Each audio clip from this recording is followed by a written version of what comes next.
Hello, hello, hello, good evening. Good evening. I am Jacob Brooks. I am the Exhibitions and Public Programming Officer here at the New York Studio School, and I'm honored to welcome you to our Spring 2025 Evening Lecture Series. A reminder to those of you in person on 8th Street to please silence all cell phones during tonight's event. After the lecture, I invite you to join me and our guests in the clay room downstairs for some light refreshments and further conversation. The New York Studio School is grateful for the following funders for the support of the 2024-2025 Evening Lecture Series: the National Endowment for the Arts, the New York State Council on the Arts, the New York City Department of Cultural Affairs in partnership with the City Council, the Robert Lehman Foundation, the Samuel H. Kress Foundation, and many generous individual contributors. Now I'm delighted to introduce our speaker. Antonia Showering is a British figurative painter known for her emotionally charged works featuring figures set against hazy landscapes or ambiguous domestic scenes. She explores themes of subjectivity, memory, intimacy, and fear. Her process evokes the chance-based methods of Surrealism. Showering has exhibited internationally with solo shows at Timothy Taylor in 2022 and White Cube in 2020, and with group shows at the Green Family Art Foundation, currently on view, Hauser Wirth in 2024, the Flag Art Foundation in 2023, Stephen Friedman Gallery in 2019, and South London Gallery in 2018. She holds her BFA from City and Guilds of London Art School and an MFA from Slade. Her work has been acquired by the New Orleans Museum of Art in Louisiana, the British Museum in London, and the Government Art Collection in the UK.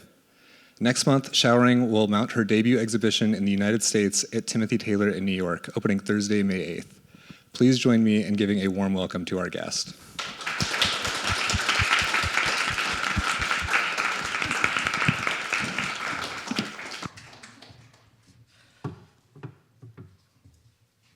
Thank you. Thank you.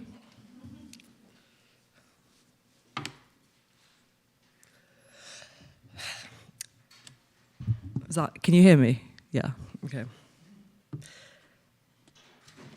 Hello, everybody. My name is Antonia Showering.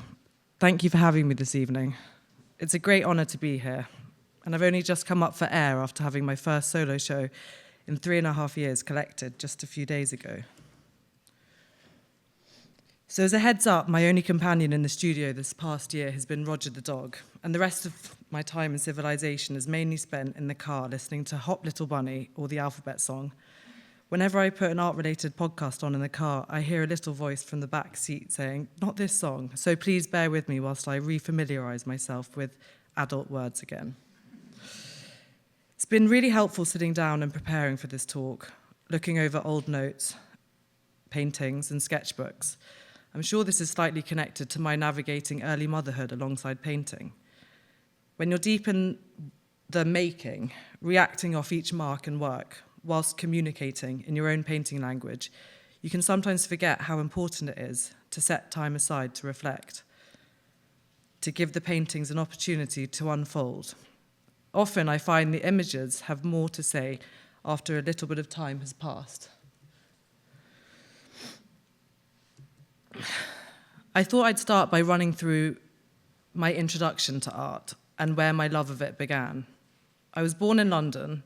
However, the majority of my childhood was spent in Somerset, where my father's family are from. It's about 3 hours from London, in the countryside of the southwest of England. My mother's parents continued to live in London. These grandparents were a huge role in my discovery of art. My Swiss grandmother was a history of art teacher well into her 70s. She studied at the same university where I later did my master's and had an encyclopedic knowledge of art. The last conversation we had in September, I was telling her about the Tracy Emin exhibition I'd just been to. And in her last moment of consciousness, she spoke of how exceptional she had always found Tracy and her work. She met and married my Chinese grandfather in the 1960s in London. He was an architect and taught me how to draw. Here's an extract from an illustrated poem I recently made for her great-grandchildren in the hope they will continue to remember her. I have many memories visiting them as a child. Their house was very minimal with no clutter and definitely no toys, so I would occupy myself by drawing families, cutting them out and playing with them. I really enjoyed creating these worlds and characters where possibilities within them were endless. I can also remember the smell of my grandfather, a clean scent of Listerine, when I'd borrow a corner of his vast drawing board, whilst he would be sketching up big plans beside me. The drawing on the left is one of his hand-drawn elevations. He was a brilliant draftsman. He'd often tell me, an inch of gold cannot buy an inch of time. Familial relationships and other less platonic human connections were soon to become a huge drive in my practice. When he got ill, he asked me to take a week off school to spend time with him in hospital. Before blood transfusions, he would sketch out birds, and then I'd try and replicate them whilst this was happening. You can see his hand is a bit shaky, but I've held on to my sketchbook from this time, and it transports me back to these sacred final moments with him. I still, to this day, feel a deep connection to him when I'm in the studio, but we'll go more into this later. Here are some of my grandfather's paintings. I've always admired his line and found there's something very self-assured and unique about how he described things. I grew up with two brothers either side of me. We are all very close, but as kids, the two of them were joined to the hip, as this photo shows. I think this created space for me to find other ways of entertaining myself. You never feel alone when you're drawing or painting. I realized this from a young age. What I enjoyed later in life is that you always have somewhere to be as a painter. I like how you are never done and how you can find cycles and paces of making bodies of work tailored to your own circadian rhythm. I used to love painting through the night and the adventure of it. At school, I had a special art teacher called Mrs. Burnham. She formed an after-school class for a few selected students. I loved staying on late here and realized schoolwork didn't have to be laborious. I can still remember the Frida Kahlo exercise from 22 years ago, and also feeling a sense of belonging within the group. These core memories and teachers are integral to forming the people we are soon to become. I've since gone back to one of my old art schools to talk to the students in the hope I can ignite some kind of excitement, as Mrs. Burnham did in me. I got in touch with her 15 years later, telling her when I had a painting in South London Gallery for New Contemporaries, and she replied with this picture. Early connections and encounters can stay with us throughout our lives. Here is an install shot from South London Gallery. At 16, I was introduced to oil paint. This is a medium I could talk about how much I love for the rest of this talk.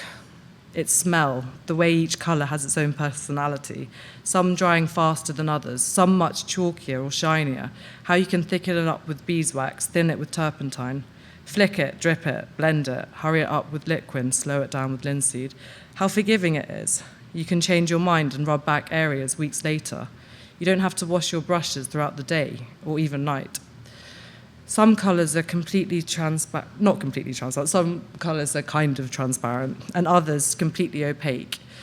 How your mixed colours can last on your palette weeks, and the mark changes from gloopy to an impasto, almost oil bar line. There's no rush with oil paint. You can sit with decisions. You can keep working wet on wet, or go back into a painting when it's half dry and a bit tacky. That's my favourite. Not fully knowing which marks are going to slip and which have set into the canvas. You can push areas back with a wash, and I love how it feels. I love how it's from nature. I truly love oil paint so much, and all the paintings shown in this presentation are made with oil. This is my paint table today. I wish I had this many paints when I was 16. Soon after my introduction to oil paint, I remember being taken on a school trip to Somerset, from Somerset up to London to see Peter Doig's Tate Britain retrospective. And I think this, alongside Marlene Dumas' The Image as Burden at Tate Modern in 2015, were two massively informative museum shows for a young person interested in painting. I often wonder if these two significant shows were anything to do with the wave of loose figuration very prominent in London today. Looseness in how my paintings are read is something I consider when painting. So before I go into personal motifs, landscapes, and encounters found in my paintings, I wanted to quickly explain how, although the works are drawn from my experiences with the world, it's really important to me that there is an openness or ambiguity within the image. I love hearing other people's readings of paintings. I enjoy seeing the painting in a new light. This work, Omit, is of three figures in an embrace. A friend read it as an adult entangled, noticing that the central figure is not being held, looking directly at the viewer. I like how it touches on the notion of loneliness in company. A former tutor interpreted it as an innocent familial depiction of a father embracing his two children. I try to keep certain figures and relationships in my paintings loose because it's important to me that the viewer can project their own histories and experiences onto the canvas. There isn't meant to be just one reading. I even find my own reading of my works shifts and change over time because of learning and meeting new people. I get the same feeling when I look at big apartment block windows. I think about what connects us, and I think that what unites us are our universal emotions and also our strange relationship with time, both physically and emotionally. These three mountains act as a sort of anchor in time for me. They face the village in Switzerland where we are from, hardly changing, never aging, yet we all do. It's an unusual mountain formation. They sit alongside each other in a very theatrical way, with a long, atypical, rectangular mountain sitting beside the most classic, archetypal one. And set further back in the middle is a small but very proud-looking mountain.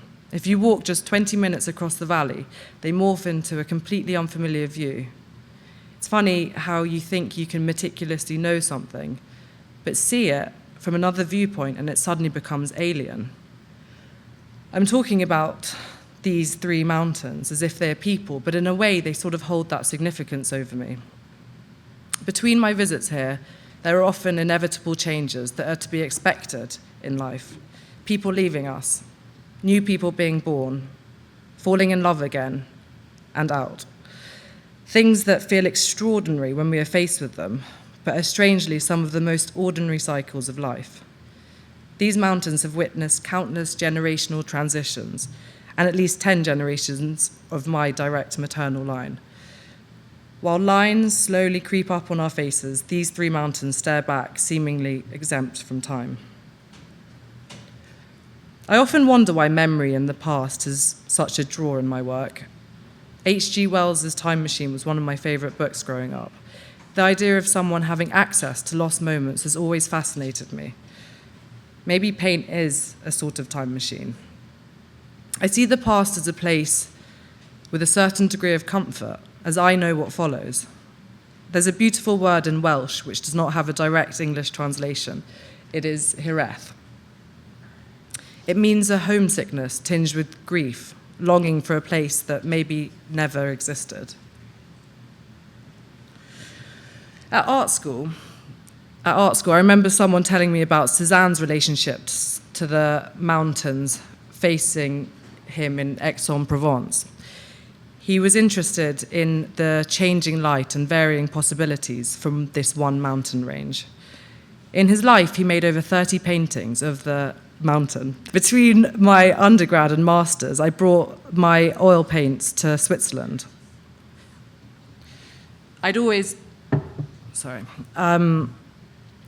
sketch and use gouaches here, but to be sat with my oils looking directly onto the three mountains that I've repeatedly drawn and painted was different. In a strange way, it felt almost intimidating, a bit like when you write a letter to someone and then they open it up and read it in front of you. I realized the space between the two did something. The image of these mountains is held differently in my mind. The layers and moments I associate with them as a backdrop mean painting them in situ was maybe not the correct approach. Here's Nothing to Hold On To, made in my 2019 studio in Dalston, East London. It is a relatively recent painting alongside two childhood drawings, where those I love or have loved are seen in front of the same three mountains. I promise I've tried entirely different ways of working. I even had a dalliance with video on my art foundation, but my obsession with this specific landscape seems to continually return. My upcoming solo show does explore different spaces and interiors of cars, bedrooms, and even the studio as seen. But this landscape found in my drawing from 2002 continues to be explored. The symbolism of the mountain range varies from painting to painting. I don't think you can escape what tickles you and what makes you want to create. Nothing to hold on to is 130 by 130 centimeters, 4.3 feet. There is an invented situation where I was imagining the sensation of wanting to be near someone. The figures have pushed their faces so close together they have actually started to share an eye. The work was exploring the puzzle piece feeling, that Venn diagram feeling where bodies interlock. The hands exaggerate, the extra hands exaggerate the frenetic want to remain together. This was one of my earliest paintings exploring non-platonic relationships. Going back 3 years prior to making Nothing to Hold On To, I painted another square canvas. It is 100 by 100 centimeters, 3.2 feet. And the first of many times I was to work on a square format.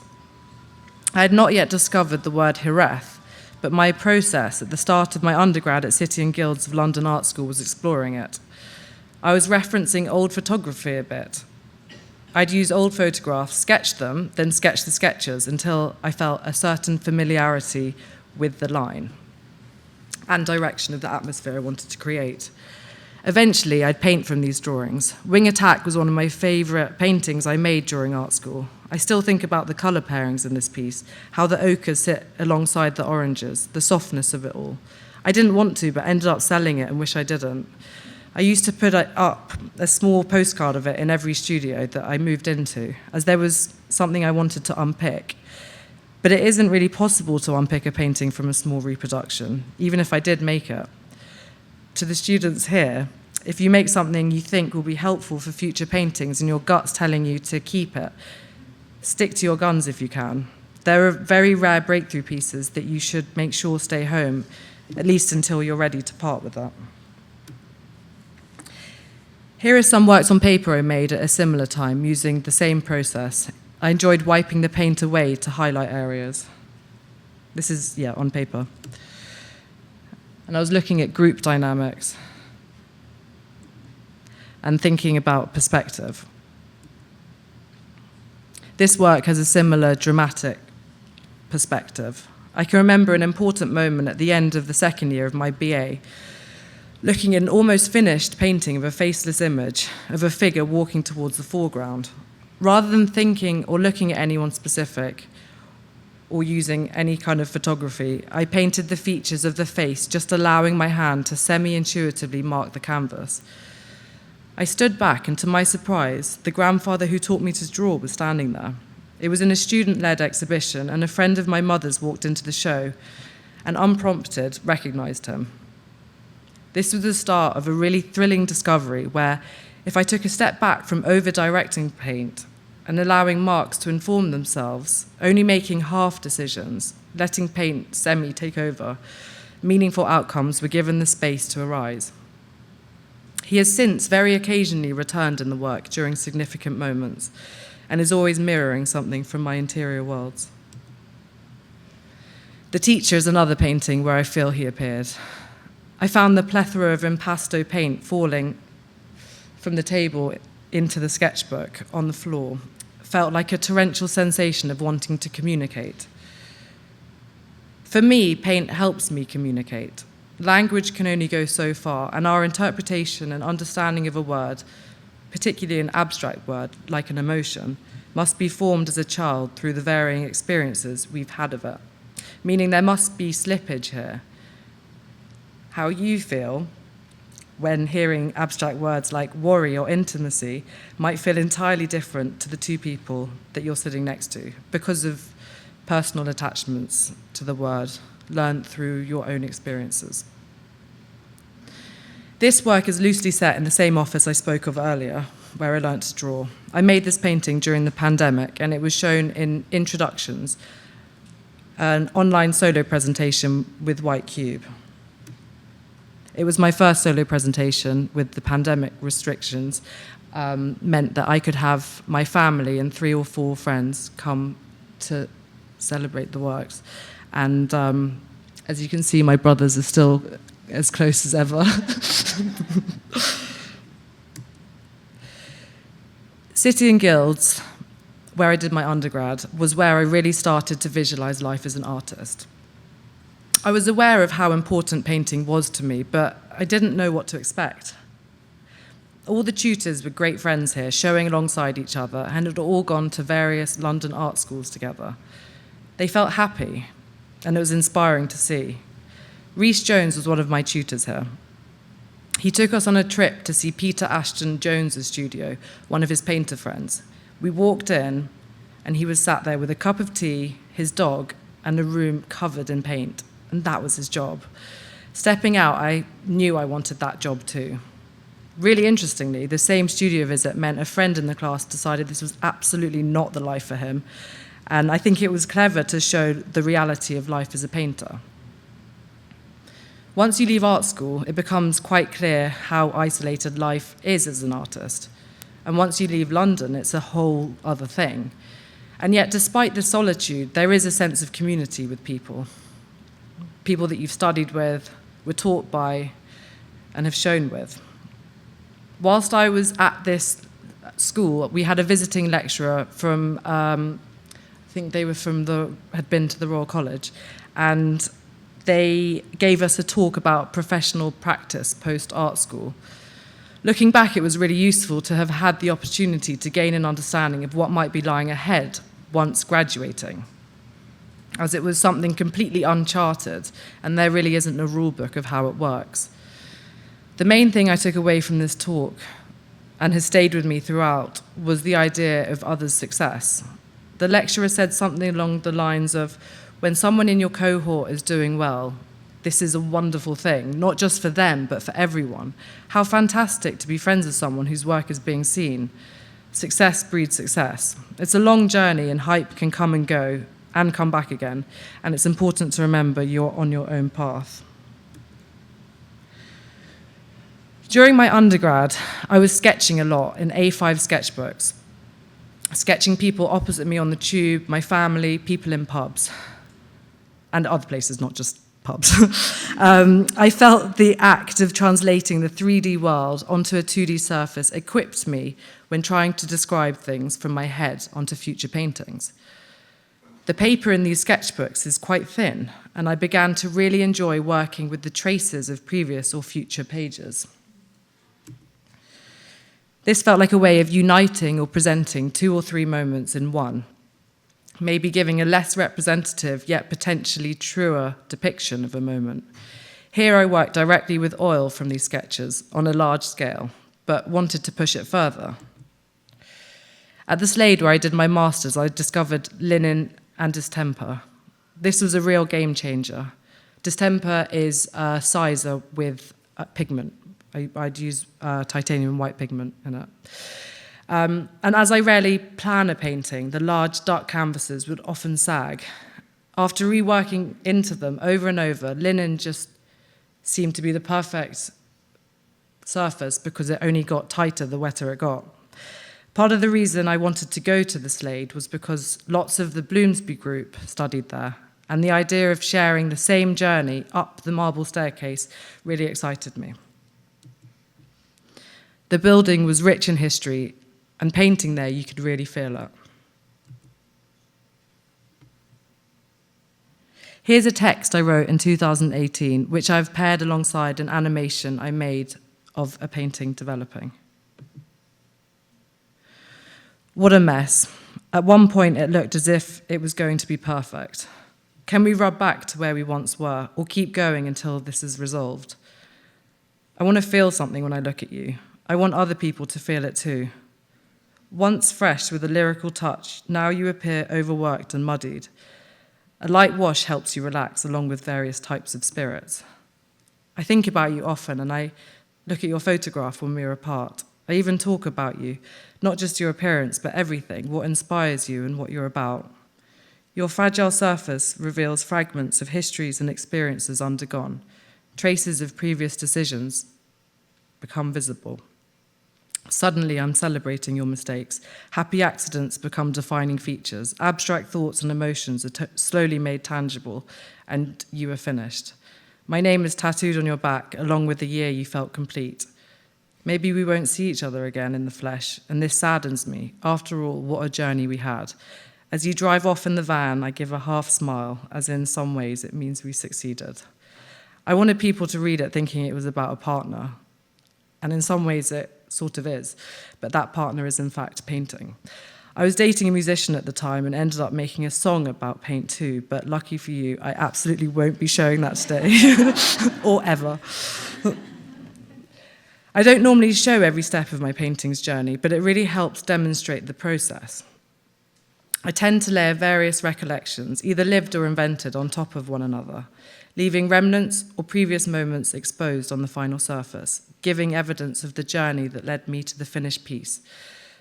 I do this because I see memory as one body, one that is forever changing and morphing as new experiences occur and fuse with the past.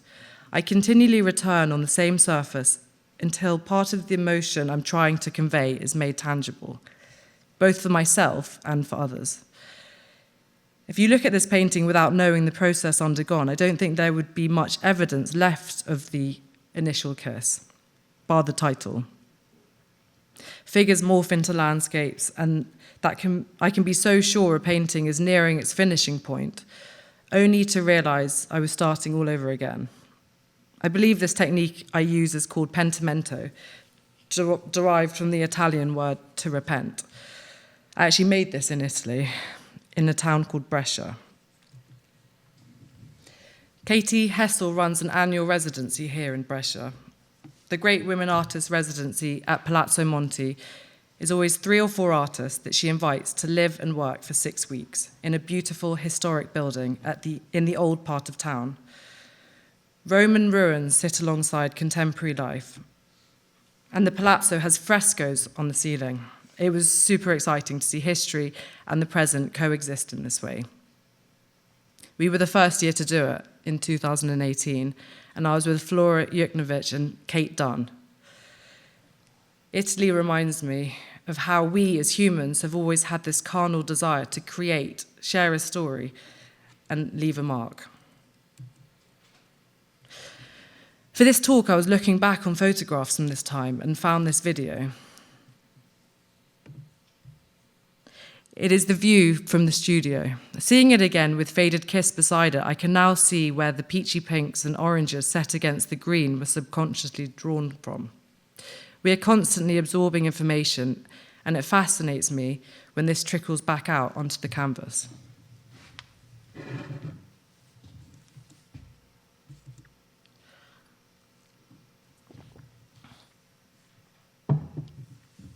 So I'm not used to talking this much because I've been in the studio for so long. We arrived in mid-September, and I can remember the light being golden.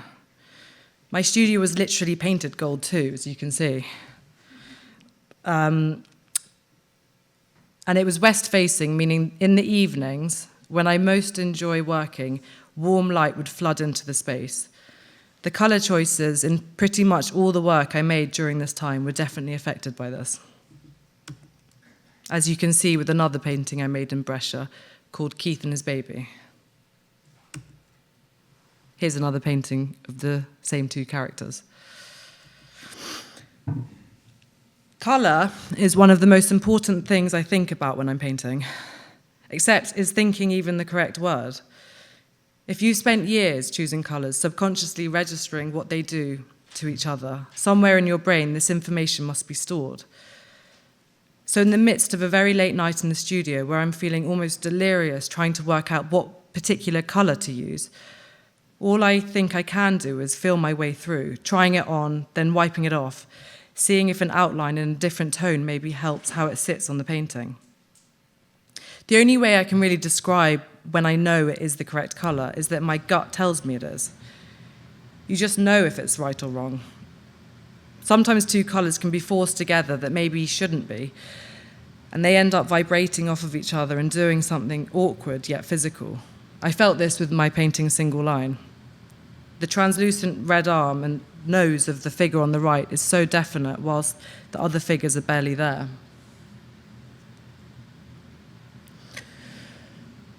Most of my colours found in my paintings are mixed from alizarin crimson, ultramarine blue, and cadmium lemon yellow. I occasionally mix from different primary colours, like cadmium red or cerulean blue, but not as often. I have a couple of colour pairings that bring a certain sense of safety and security and coziness when using them. Yellow ochre with blue, and oranges with green. I think I return to this palette when I need the familiarity and comfort. This painting was started in early summer 2021. Travel was maybe opening up a little post-pandemic, but I hadn't been back to Switzerland for the longest I could remember.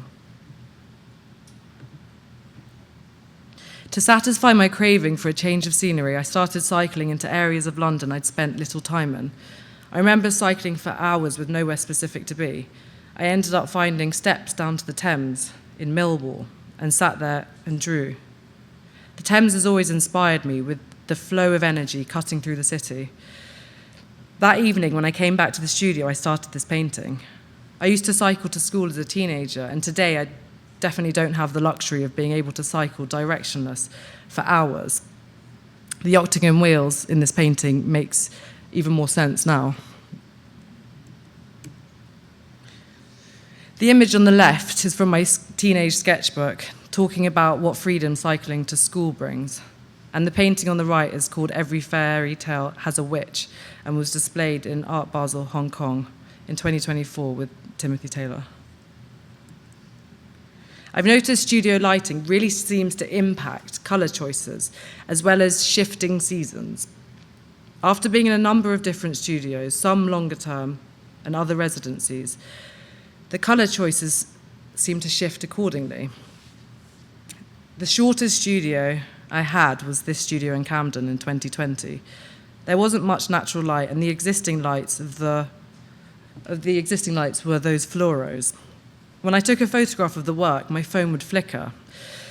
During this period of my life, I would paint till the early hours of the morning. This meant having correct artificial lighting was absolutely essential. I would have to paint in short bursts because of how my eyes would ache, so I did as much research as I could and decided to invest in daylight LEDs 6500 Kelvin, which has a bluish tinge. This impacted the colours in the work I was trying to make during this period so dramatically that I can't even find a photograph to show you of a finished piece during my time here. I also could barely recognise my old paintings under this light. It honestly felt like I was painting in a fridge. But what's so interesting is that it's some of my friends' favourite bulb to paint under. The studio I had been in just before my Camden studio certainly didn't have this problem with its skylight above. New Contemporaries and Space Studios generously give a studio to one of their alumni for a year free.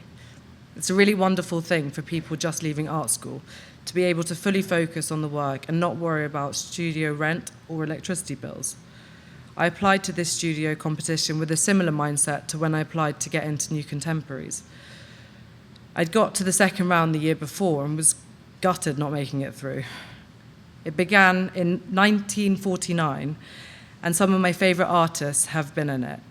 Paula Rego, Chantal Joffe, Lynette Yaddo and Boachi. I never expected to get in. It was the best feeling, and I was glad I didn't let the first rejection deter me from reapplying.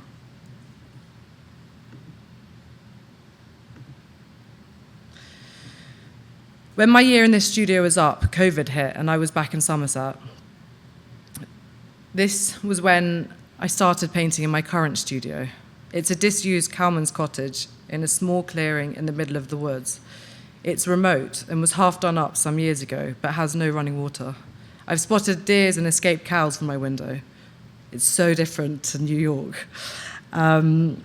Working from quiet interior moments, I feel very fortunate to be able to paint in a space where there are no sounds reminding me of contemporary life. Although I do miss contemporary life when I'm in there. But when you are going into these very quiet moments, it was very helpful. I love working in nature, and you become a lot more in tune with the seasons shifting. The winter that's just been was the muddiest I've ever seen. Here's my poor, well, it hasn't come up yet. Here's my poor bike, getting its chain clogged up on my studio commute. Had to carry large canvases up by hand, as when it's like this, cars and vans can't even get up there. Summoning was the first large-scale painting I did after becoming a mother. It was in a group show in Somerset, my home county, which felt meaningful. The show was called Present Tense at Hauser Wirth, Somerset. There is a lot of secret personal symbolism within this painting. The toothbrush, baby beaker, ring on the finger, and also the eggs. In the last 5 years, eggs have become a slight recurring motif, but their meaning for me has shifted. Here is an install shot to show, to give a sense of scale. The work is 130 by 160 centimeters, 4 feet 3 by 5 feet 3. One of my favorite scales to work on. I think this is to do with my arm span. Since this show, I've been painting towards my upcoming show In Line, opening in exactly a month here in New York, with Timothy Taylor Gallery in Tribeca. It's my first solo show in 3.5 years. These recent years have been charged, witnessing our places within the family rotate. 5L began with this painting, 5L, began with the canvas lying flat on the floor, with distemper, loosely and automatically covering the surface. This gives an uneven, almost off-white ground. I then pulled several colors and allowed the paint to run into itself.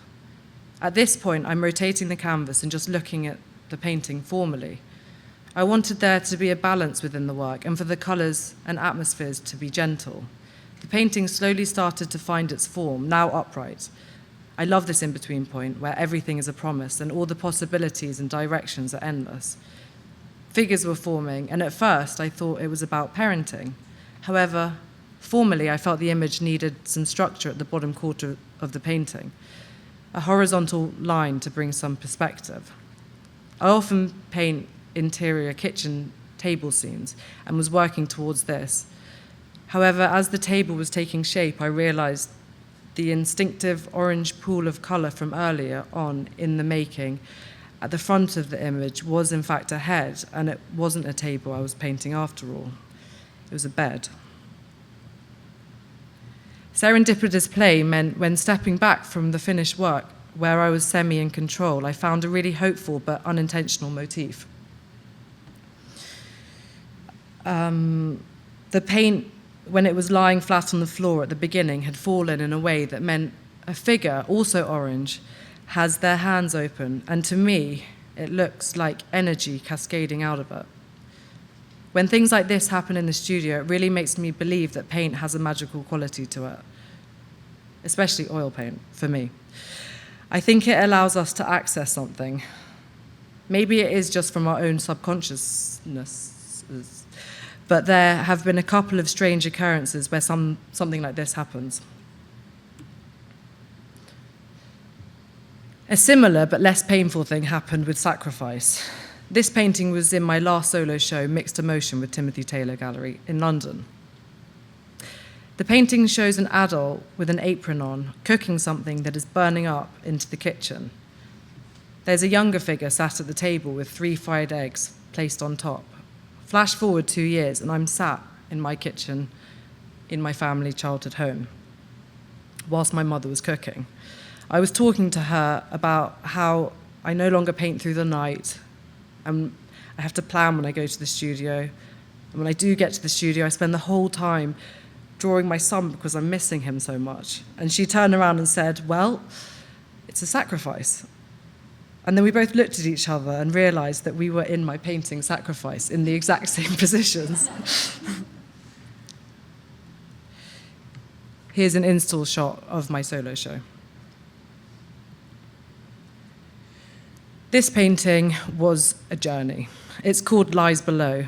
I was thinking about when you sleep in a different bed and wonder how many people have laid there before and had dreams and thoughts. And here are some of the sketches leading up to it.